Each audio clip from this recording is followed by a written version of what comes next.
Les troubles ont commencé vers 17 heures. Des prisonniers ont mis feu à leurs cellules, puis sont venus avec des couteaux et machettes dans notre bâtiment.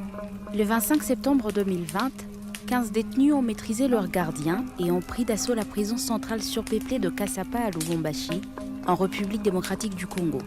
Incitant les autres prisonniers à se révolter, ils se sont emparés de la prison tandis que le personnel, les gardiens et les forces de sécurité prenaient la fuite.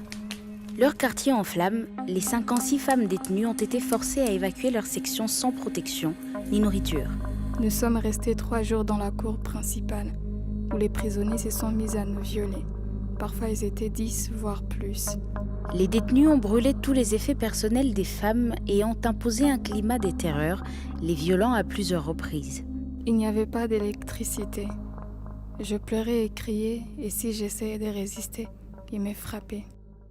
Dans les mois et les jours précédant l'émeute, les responsables de la prison avaient pourtant alerté les autorités provinciales de l'insécurité dans la prison.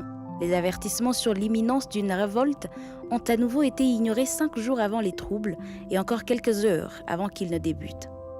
3 jours plus tard, les forces de sécurité ont repris le contrôle de la prison.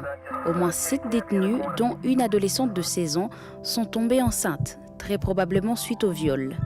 Certaines ont contracté le VIH ou d'autres infections. J'ai été violée 2 fois et j'ai attrapé de graves infections.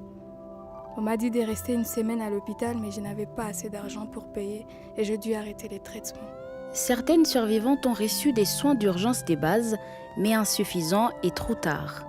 2 mois après l'émeute, une organisation humanitaire a soigné toutes les détenues de manière temporaire.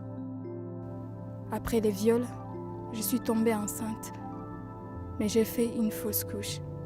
J'ai continué à ressentir des douleurs au ventre.